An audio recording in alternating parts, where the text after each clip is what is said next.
하나님께서 우리에게 주신 하나님의 말씀은 창세기 28장 16절입니다.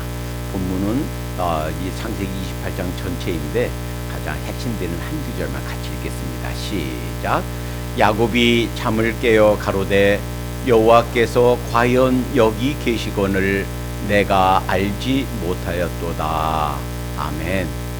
예수님께서 여러분과 저의 모든 죄를 깨끗이 씻어주신 줄 믿습니다.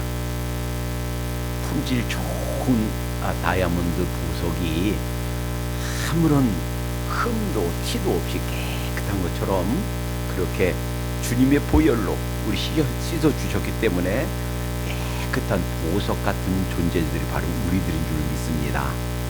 자, 우리 옆 사람과 이렇게 인사해 보십시다. 보석이군요.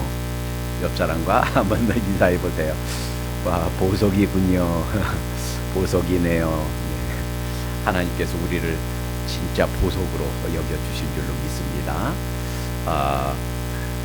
진리는 평범함 속에, 그리고 위대함은 일상생활 속에 있는 줄로 믿습니다.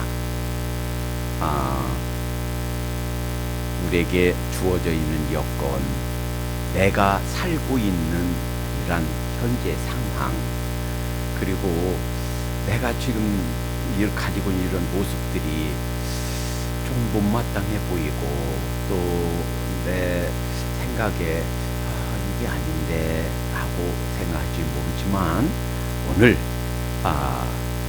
새롭게 오늘 본 말씀을 통해서 우리에게 새로운 음성을 들려주시고 새로운 것을 발견하게 되신 여러분들 되기를 주님의 이름으로 축원드립니다. 오늘 상황은 이래요. 야곱이 사실은 자기 형 에서한테 장자권을 빼앗았어요. 사실은 자기가 한 게 아니고 자기 엄마가 부죽였습니다. 자기 엄마가 볼 때, 리브가 볼 때 아무리 생각해도 형 에서는 하나님의 그 큰 약속을 이어갈 만한 신앙, 바탕, 그 영적 자질이 안 돼요. 그래서 계획을 꾸몄습니다.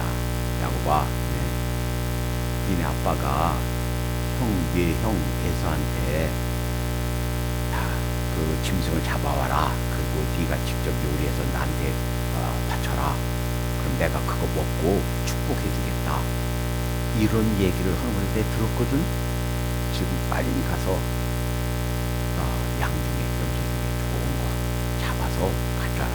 내가 아빠 입맛을 알으니까 아빠 입맛에 맞게 요리를 해줄 테니까 내가 애쓰다라고 하고 축복을 받아라. 엄마, 그러다 걸리면 축복이 아니라 저주 받으면 어떡해요. 저주? 그거 내가 대신 받을게. 내가 책임질게. 엄마가 이렇게 해서 사실은 엄마하고 야곱을 짜고 그 염소 털을 이렇게 손에다 감고 목에다 감고 이렇게 해서 축복을 받았어요. 아버지 이삭은 이상하다. 만져보니까 털도 있고 냄새도 나는 것 같은데 목소리는 야곱 목소리 같은데. 근데 그냥 축복해 줍니다. 나중에 형이 그걸 알고 야곱의 동생을 죽이려고 합니다. 그 엄마가 안 되겠다. 그냥 둬서는 두 아들, 하루아침에 두 아들 일을 못하니까. 그래서 빨리 우리 내 처갓집 내 오빠 그 라반의 집 가서 같이 가서 숨어 있어라. 살고 있어라. 형이 누가 누구를 지면 내가 사람들이 보내서 뭐라고 할게. 그래서 이제 무작정 길을 떠납니다. 그리고서 다시는 어머니를 만나지 못하고 이 엄마와 아들은 그것이 마지막 이별의 장면이 됩니다. 자, 그런데 그 떠난 장소가 어딘가? 부엘세바라고 오늘 창세기 28장 10절에 보면 야곱이 부엘세바에서 떠나 하란으로 향하여 가더니 그게 어딘가 이게 개념이 안 쓸 거예요. 그래서 제가 지도를 가져왔습니다. 자, 이 지도는 이 중동 지방이에요. 왼쪽에 지중해가 있고 밑에 애굽에 서쪽 아래는 애굽이고요. 자, 지금 현재 이란, 이라크가 있는 이 지역, 여기가 갈대아 우르, 여기 갈대아 우르예요. 여기에서 처음에 부름받을 때 하란으로 갔다가 하란에서 내려왔습니다. 그리고 부엘세바는 한 여기쯤 돼요. 여기쯤. 그러니까 예루살렘이 한 여기쯤 되는데 여기에서 한 70km 아래 지점이 부엘세바예요. 그리고 하란은 저 북쪽 지역, 여기가 하란입니다. 흔히 단에서 부엘세바까지 수고처럼 종종 그 약속에 나오는 이것은, 단은 저 북쪽 끝이에요. 단 여기쯤이 단이에요. 단에서 부엘세바가 여기쯤에 있습니다. 단에서 부엘세바란 얘기는 이 가나안 전체를 통칭하는 그 수거처럼 쓰이는 말이에요. 지금 이스라엘과 하마스가 전쟁하는 곳은 요 지역입니다. 요 지중해의 맨 끄트머리 가에 이만큼 여기가 지금 하마스와 전쟁이 일어나는 지역이에요. 자, 그리고 이걸 조금 더 자세히 보면 부엘세바가 요 남쪽에 있다고 그랬죠. 예루살렘의 남쪽으로 한 70km 지점이에요. 예루살렘에 여기 있고, 부엘세바에서 요 하란이 여기쯤이에요. 그 하란까지가 지금으로 치면 약 720km 정도 됩니다. 서울과 부산이 약 430km니까 약 그것의 거의 2배가 되는 지역 거리예요. 그리고 옛날에 뭐 말 타고 가는 것도 아니고 걸어서 가니까 서울 부산의 2배 거리를 걸어서 가려고 그러면 아마도 적어도 한 달, 2달 동안 가야 되는 거리고, 게다가 이 지역은 험한 지역이에요. 종종 여기에 강도들도 있고, 그리고 아주 난폭한 사람들도 있고, 그리고 짐승들도 있고, 굉장히 위험한 지역이고, 또 긴 여행을 해야 되는 지역입니다. 그 중에 오늘 창세기 28장의 배경이 되는 지역은 요 부엘세바에서 조금 가다가 요 루스라는 지역이에요. 자, 그러니까 간 지 얼마 안 됐어요. 그렇지만 그 지역이 굉장히 험한 지역입니다. 루스는 잘못된 길이라는 뜻이에요. 그 지역 이름, 원래 그 지역 이름 잘못된 길. 그리고 이 지역은, 이 루스 지역은 동네 자체가 아주 요새처럼 돼 있어요. 사방에서 들어오기 어려워요. 그래서 여호수아에서 12지파가 다 그 배정받았을 때 요셉 지파가 여기 자기가 배정받은 땅을 정복해야 되겠는데, 루스 쳐들어갔다가 어디인지 어떻게 들어가는지 길을 몰라요. 그래서 이러지도 못하고 저러지도 못하고 있는데 그 성에 있던 한 사람이 나오는 거야. 그래서 그 사람 붙잡고, 자, 니네 비밀 통로가 어디냐, 어떻게 들어가야 되냐.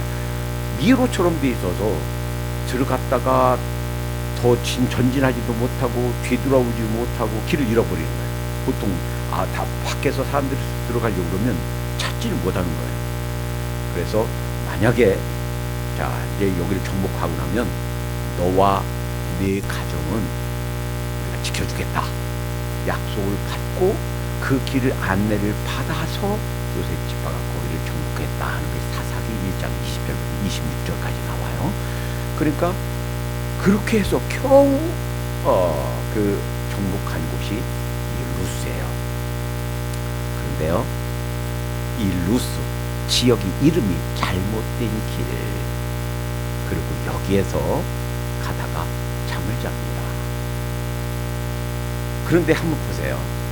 그러니까 먼 길 가니까 음식도 준비할 수가 없죠. 뭐 혼자 가니까 뭐 무장할 수도 없죠. 짐승도 없죠. 자기를 보호할 아무런 대책이 없죠. 그러니까 막막한 거예요. 내 생명이 언제까지 지속될 것인가? 내가 어디쯤 가다가 이 세상 마지막을 만나게 될지 내일을 기약할 수가 없어요. 그런데 밤에 맞아서 이제 잠을 자게 됩니다. 그러니 동굴 같아야 뭐 이슬이라도 나무 밑에 같아야 이슬이라도 박을 텐데 아무것도 없어요. 텐트도 없지요. 뭐 아무것도 없어요. 오두막집도 없지요. 그 이슬 내리는 그 광야에서 돌, 여러분 그 딱딱한 나무 베개 보셨어요? 어렸을 때 한번 봤는데 못 자겠어요. 나무 베개, 나무 목침, 참 어려워요. 목침도 아닌 돌침, 돌을 베개 삼아서 잠을 청하니 얼마나 불편하겠습니까? 그런데 잠들었어요. 오늘 이 루스에서 광야에서 아무것도 없는 곳에서 먹을 거, 입을 거, 의지할 거, 도와줄 사람 아무도 없는 곳에서 돌베개를 베고 자는 야곱의 상황이 어쩌면 이런저런 차이는 있지만 우리가 이 세상에서 지금 내가 살고 있는 상황과 비슷하다라고 느낄 수 있어요. 때로는 루스, 그 지역 이름 자체가 잘못된 길이죠. 내가 잘못돼 왔네. 내가 지금 여기까지 왔는데 뭔가 잘못 길을 들었어. 결혼 생활하는 사람들, 이 사람이 아닌가? 내가 결혼 잘못했나? 자식이 있는 사람, 내가 난 자식인데 뭔가 잘못된 것 같아. 잘못된 길을 온 것 같아. 친구 있는 사람들, 동업자 있는 사람들, 아닌 것 같아. 이렇게 지금 살고 있는, 지금 나에게 처해진 상황, 내게 주어진 상황, 이것이 뭔가 잘못된 것 같고 이게 아닌 것 같고, 하나님이 살아계시다면 그럴 수 있을까? 내가 뭐 잘못했는데 하나님 저한테 이렇게 힘든 상황, 어려운 역경을 주십니까?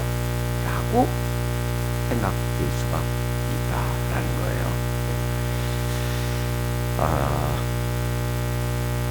지금 이제 돌아가셨는데 사우스 캘리포니아 가면 수정교회 라는 교회가 있어요. 로버트 슐러 목사님이 창립해서 목회하시는 교회입니다. 그 목사님이 한국에 북미를 왔어요. 특히 조용히 목사님 교회에 여러 번 와서 북미를 인도했어요. 한국에서 집회를 인도하고 있는데 전화가 왔습니다. 따님이 교통사고가 났습니다. 다리를 잘라야 됩니다. 그렇지 않으면 생명에 보장을 못합니다. 다리를 자른다. 그 생때 같은 그 딸이 결혼도 안 했는데 다리를 잘라내야 된다.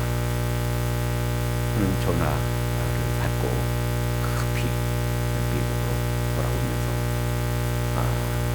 비행기에서 화장실 가서 소리내서 울었답니다. 그래서 그 딸이 다리를 잘랐어요. 위족을 하고 다닙니다. 사랑하는 남자가 생겨서 결혼하게 됐어요.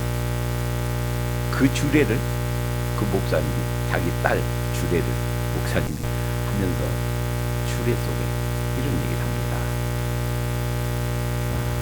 너에게 왜 이런 일이 일어나는지 알 수 없다.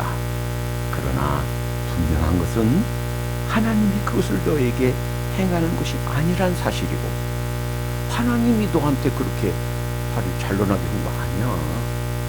또 하나는 하나님께서는 그것을 결국 선한 결과로 바꾸셨다는 것이다. 우리가 때로 어려운 일을 당할 수 있어요.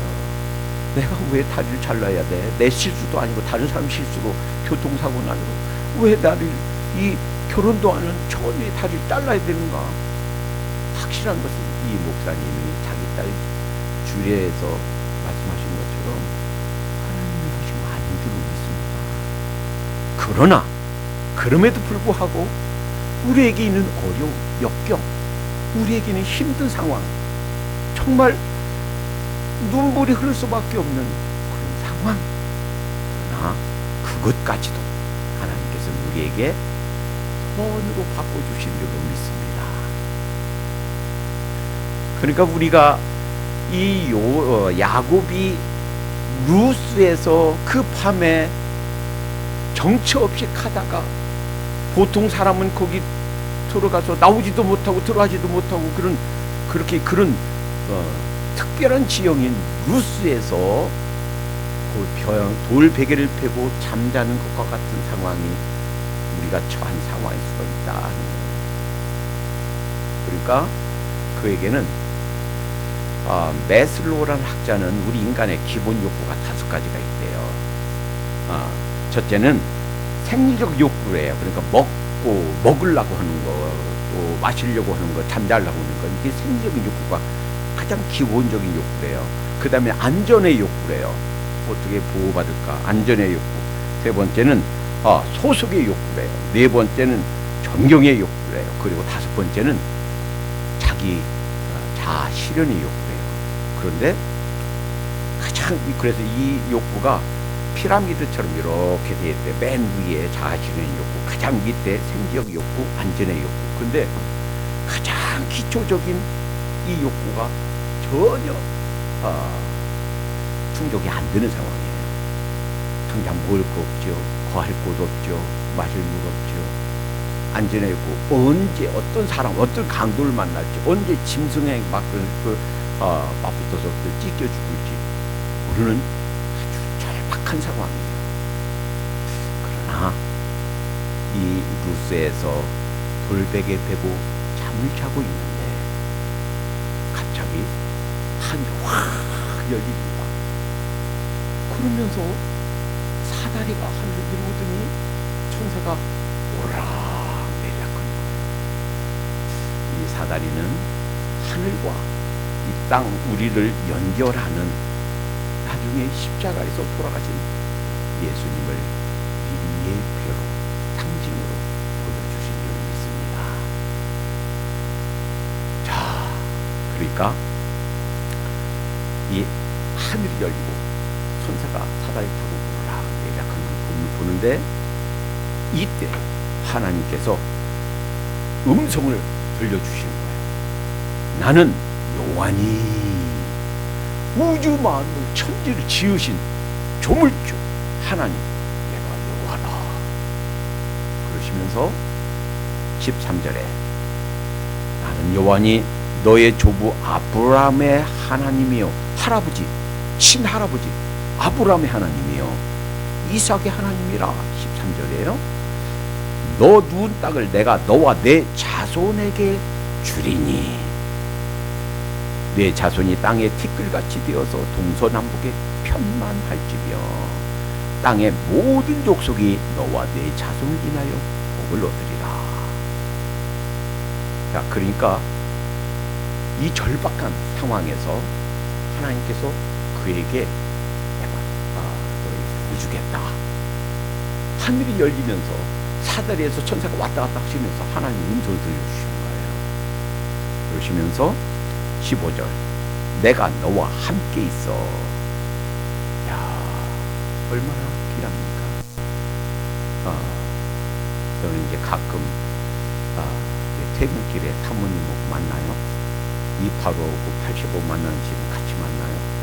근데 같이 만나면 제가 사모님 뒤를 옵니다. 물론 뒤에 온다고 보호되는 건 아니지만, 그래도 어떤 사람이 갑자기 확 와서 박지 못하도록 내가 딱 맞고 지켜준다 하는 마음으로. 근데 남편이 옆에서 뒤에서 지켜줘도 든든할 텐데, 하나님이 나를 지켜주신다, 나와 동행하고 나를 지켜주신다. 여러분, 세상에 두 개밖에 없는 줄로 믿습니다. 남편이 없어도 괜찮아요. 왜? 하나님이 지켜주시니까. 남편보다 더 든든하고 남편보다 더 힘세고 그런 진짜 남편, 우리 하나님이 나를 지켜주시니까 든든한 줄로 믿습니다. 15절 다시 한번 읽어볼게요. 창세기 28장 15절 내가 너와 함께 있어 내가 어디로 가든지 너를 지키며 너를 이끌어 이 땅으로 돌아오게 할지라. 내가 내게 허락한 것을 다 이루기까지 너를 떠나지 아니하리라. 얼마나 귀합니까? 당장 먹을 거 없고 마실 거 없고 지낼 움막조차 없는데 주신 말씀이 내가 너와 함께 할 거야. 내가 필요한 거 다 줄 거야. 이 땅을 내 것이 되게 할 거야. 얼마나 귀합니까? 여러분, 이 약속이 야곱에게만 주신 것이 아니고 우리에게 주신 줄로 믿습니다. 오늘 그 하나님의 음성을 우리 듣는 시간 되도록 하십시다. 루스 같은 절박한 상황, 지금 내가 기대할 것이 없고 내가 바랄 것이 없고 내일이 보장되지 않고 내 건강이 어떻게 될지 내 미래가 어떻게 될지 도대체 어떻게 살아야 될지 뭘 의지하고 살아야 될지 대책이 없는 우리 상황, 이 상황에서 야곱에게 주신 하나님의 음성이 우리에게 오늘 주시는 줄로 믿습니다. 내가 너를 떠나지 아니할 거야. 내가 너를 붙잡을 거야. 내가 너를 지켜줄 거야. 언제까지? 이 세상 떠나는 순간까지. 이 약속 믿으십니까? 성경에 수도 없이 이와 같은 말씀을 주셨어요. 두려워 말라. 내가 너와 함께 함이니라. 놀라지 말라. 난 내 하나님이 됨이니라. 내가 너를 굳세게 하리라. 참으로 너를 도와주리라. 참으로 나의 의로운 오른손으로 너를 붙들리라. 이 말씀이 우리 각자에게 주신 하나님의 음성인 줄로 믿습니다. 그러니까요, 메슬로우의 5가지 인간의 욕구 중에서 가장 기본적인 것들 다 해결된 거야. 생적 욕구, 뭘 먹을까, 뭘 마실까, 뭘 입을까, 안전의 욕구, 날 누가 지켜줄까, 내가 어디 거할까. 결국 소속의 욕구, 하나님의 백성의 소속이니 하나님께서 돌보신 그 소속이니 얼마나 즐겁고 안전하고 평강합니까? 결국 사실의 욕구도 결국 다 한꺼번에 다 하나님의 약속 속에 들어있는 줄로 믿습니다. 자, 이 나를 지키는 거, 나를 먹을 거, 양식을 주시는 거, 나를 보호하시는 거, 하나님께서 거기서 이 하나님의 음성 속에 다 해결된 거예요. 오늘 이 하나님의 음성 듣고 이제부터는 더 이상 불안해하지 마십시다. 내일 먹을 게 없어도, 나를 도와줄 사람이 없어도, 당장 내가 어떡하지? 내가 기댈 언덕이 없어도 두려워하거나 더 이상 낙심하지 말도록 하십시다. 우리가 기댈 언덕은 하나님이신 줄 믿습니다. 우리가 기댈 언덕은 직장이 아니에요. 돈이 아니에요. 자식이 아니에요. 내게 있는 능력이 아니에요. 뭐예요? 하나님이세요. 지금 장사가 잘 안 돼서 슬로우하고 자꾸 빚만 들어라도 걱정하지 마시기 바랍니다. 하나님 책임지실 줄 믿습니다. 내가 그동안 조금 모아놨던 거 점점 나가고 이제 빚 바닥 날라고 그러네.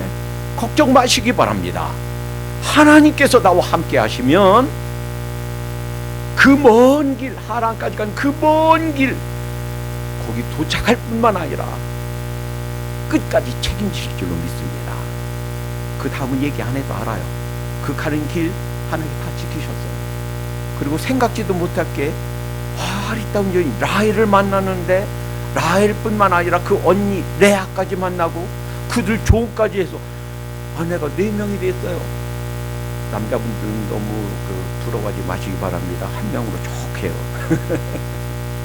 원래 자기가 원한 게 아니에요. 그런데다 게다가 아내가 4명까지 됐지, 자식이 12명 됐지. 여러분, 여기 이때 주신 하나님의 음성이 그대로 다 성취됩니다. 그 12명 자식에게로부터 이스라엘 12족속이 생겨요. 지금도 12지파들 다 그 후손들이에요. 그러니 얼마나 큰 축복입니까? 그러니까 내가 힘들고 어렵고 내가 참 견딜 수가 없어 이 상황을 라고 생각했던 이 루스가 눈이 열리고 나니까, 하나님의 음성을 받고 나니까, 내가 영의 눈이 닫혔다가 뜨고 나니까, 아, 여기가 축복의 자리구나, 여기가 바로 천국이구나. 그래서 이름을, 그 루스를 베델이라고 바꿔줍니다. 그리고 계속 베델이라고 나오면서 성경의 어떤 곳에서는 원래 이름이 루스다 하는 것을 종종 함께 표기해요. 그러니까 우리가 지금 처해 있는 상황이 아무리 힘들고 고달프고 아무리 힘들어도 하나님을 만나고 하나님의 음성을 듣고 내가 너와 함께 하겠노라 하는 하나님 음성을 내가 잡으면 그곳이 베델이 되는 줄로 믿습니다. 하나님이 집이 되는 거예요. 하나님과 함께 하는 곳이 되는 거예요. 하나님이 계시면, 하나님과 함께 하시면 그 어디나 천국인 줄로 믿습니다. 자, 오늘 이 음성, 새롭게 우리에게 들려준 하나님의 음성 듣고 우리 영의 눈을 뜨도록 하십시다. 그래서 이제 잠을 깨서 이제 야곱이 하나님께 이제 말씀드리는 거예요. 여기가 이제 그 잠자던 돌 베개를 거기다 세우고 기름을 붓고 그 땅의 이름을 베델이라 하고 지금 그걸 베델이라고 부르는 거예요. 내 삶의 자리가 참 부당하다고 느낄 때가 있어요. 근데 실은 하나님께서 함께 하시는 복된 자리인 줄로 믿습니다. 내가 혼자라고 생각할지 몰라요. 나는 결코 혼자가 아니고 하나님과 함께하는 하나님의 동반자인 줄로 믿습니다. 때로는 내가 궁핍하다고 생각할지 몰라요. 사실은 하나님이 가정에 있으면 세상 모든 것을 다 가진 자인 줄로 믿습니다. 내게 삶의 의미가 없다라고 생각했을지 몰라요. 실은 모든 사람이 나로 인해서 하늘의 복을 받는 복의 근원이 나인 줄로 믿습니다. 내가 말하는 대로 사람들에게 복이 임할 거예요. 내가 축복하는 대로 그 축복이 임할 줄로 믿습니다. 내가 내 자신이 아주 쓸모없고 아주 나쁜 사람이다 라고 생각했을지 몰라요. 그러나 그런 나를 하나님께서 씻기시고 그리스도의 보혈로 다시 맑게 하시고 새로운 사람 만드셔서 하나님께서 일하실 때 쓰시는 그러한 복된 사람으로 만들어주신 줄로 믿습니다. 때로는 나를 도와줄 사람이 없어, 친구도 자식도 다 떠났어 라고 생각할지 몰라요. 그러나 나를 도와줄 사람은 하늘에 계신 하늘 아버지, 나를 떠나지 않고 나와 늘 동행하시는 하늘 아버지가 나를 도와줄 분인 줄로 믿습니다. 어느 선교사님이 그 원시림에 가서 복음을 전하다가 어느 날 추장이 그 병사들을 이끌고 그 선교사님 집을 포위해서 공격하려고 하고 있습니다. 어두워도 밤이 되었고 선교사님과 사모님이 도와줄 사람은 없고 어디 도움을 요청해도 쫓아올 사람도 없고 그 추장과 그 일당들이 지금 집을 포위해서 하고 있으니 뭐밖에 할 수 없느냐, 기도밖에 할 수 없어요. 하나님 도와주세요. 근데 이상한 일은 공격을 안 해요. 그래서 밤새 기도하고 포위하고 있다가 아침에 다 없어졌어요. 자, 이제 시간이 어느 정도 흘러서 복음이 전해졌고 그 추장까지도 예수 믿게 됐습니다. 그래서 이 선교사님이 물어봤대요. 추장한테. 당신 그때 그 기억하느냐? 우리 포위하고 우리 죽이려고 포위하고 있었던 기억하느냐? 기억하느냐? 근데 그날 왜 공격하지 않았느냐? 그랬더니 이상한 말 하는 거예요. 그 추장이. 우리가 공격할 수 없었다. 왜냐하면 혼자가 등치 큰 사람들이 칼을 빼들고 그 집 주위를 지키고 있더라. 어떻게 공격하냐? 그래서 이상하다. 우리 둘밖에 없었는데 우리 둘이 그냥 기도만 하고 있었는데. 그랬더니 주장님은 나만이 아니라 우리 다 봤다. 그 집을 둘러서서 건장한 사람들이 칼을 들고 그냥 부리부리하고 기다리고 있고 지키고 있더라. 권사님이 나중에 깨달았어요. 그렇구나. 내가 기도하고 있었고 내가 절박한 순간에 어찌할 수 없었던 그 순간에 하나님께서 지켜주셨구나. 여러분, 이것이 하나님의 지키신 하나님의 손길인 줄 믿습니다. 다급하면 그 이상으로 그와 똑같이 우리 삶의 현장에서 다급한 상황에서 하나님의 도우심을 입을 수 있는 줄로 믿습니다. 기도하면 하나님께 들으십니다. 오늘 새롭게 눈을 뜨십시다. 나에게 있는 상황 너무 힘들고 어렵지만 깨닫고 보면 그 자리가 하나님께서 주신 복된 자리인 줄로 믿습니다. 야곱의 인생의 터닝 포인트가 바로 이 루스였어요. 이 베델이었어요. 그 꿈에 들려준 하나님의 음성을 듣는 것, 그것이 인생의 터닝 포인트였어요. 어떤 학자들은 그가 70세 정도 됐을 거라고 추정합니다. 그렇다면 사실은 나머지 인생은 사실 140이 못 돼서 죽었어요. 그 나머지 절반, 전 인생은 이 하나님을 의지하고 하나님의 도우심을 입어서 정말 행복하게 사는 줄로 믿습니다. 고난이 없었던 얘기가 아니에요. 고난이 있었어요. 그러나 그 고난 곳곳마다 순간순간마다 하나님께 지키신 줄로 믿습니다.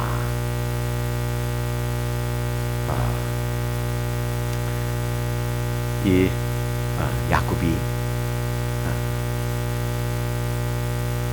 그의 인생 터닝 포인트가 된 그곳 루스, 우리 모습이 바로 그거 같다 할지라도 그 주님의 음성, 들려준 그 음성 기억하고 그의 인생 터닝 포인트가 됐듯이 오늘 이 시간 하나님께서 우리를 지켜주시겠다 하는 그 음성 듣고 우리 영의 눈을 뜨도록 하십시다. 그러면 사실은 그것 때문에 생각해 보세요. 약 70세 될 때까지 할아버지 아브라함도 거부였고 아버지 이삭도 거부였어요. 거기에서 잔심부름을 하고 아버지 그늘 밑에서 돈 걱정이 있어요, 건강 걱정이 있어요, 안전 걱정이 있어요.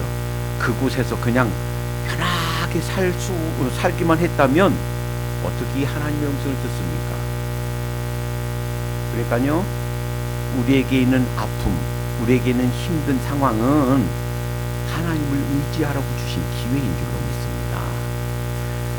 이 광야의 길 루스까지 와서 내 힘으로 어찌할 수가 없는 이 상황을 주신 것은 이제는 더 이상 너를 보호해줄 아버지가 없어, 하나님 의지하고 살아 라고 주신 상황이다 하는 거예요. 하나님을 의지하고 하나님을 만나고 하나님의 도우시는 손길을 덧입을 수 있는 절호의 기회인 줄로 믿습니다. 우리에게 힘들고 어려운 상황, 내가 어찌할 수 없는 이런 상황이 있다면 하나님만 의지하라고, 더 이상 이제는 다른 거 세상 거 의지하고 물질 의지하고 살지 말고 하나님만 의지하고 살아라 라고 주신 하나님의 손길, 하나님께서 주신 상황이다 라고 생각하고 이 야곱이 그의 인생 터닝 포인트가 된 것처럼 주님께서 들려주신 이 음성을 듣고 내 영의 눈을 뜨이는 이 순간이, 오늘 이 시간이 우리 인생의 터닝 포인트가 되도록 하십시다. 기도합니다. 사랑해 주님 감사합니다. 하늘이 열리고 천사들이 사닥다리를 통해서 하늘을 오르내락하면서 들려주신 하나님의 음성이 그의 인생의 터닝 포인트가 되었듯이 오늘 우리에게 먹을 것, 입을 것, 마실 것, 내 인생 끝나는 그 순간까지 하나님께서 지키시겠다, 하나님께서 보호하시겠다, 하나님께서 공급하시겠다, 이 음성을 듣는 이 순간이 우리 개인의 인생 터닝 포인트가 되게 해 주시옵소서. 그리하여 남은 인생 동안 하나님께서 지키신 손길을 경험하고 주님께서 그 아들을 통하여 이스라엘 12지파를 만드신 것처럼 그렇게 하나님의 손길과 도심을 덧입어 사는 저희가 되게 해 주시옵소서. 예수님의 이름으로 기도하옵나이다.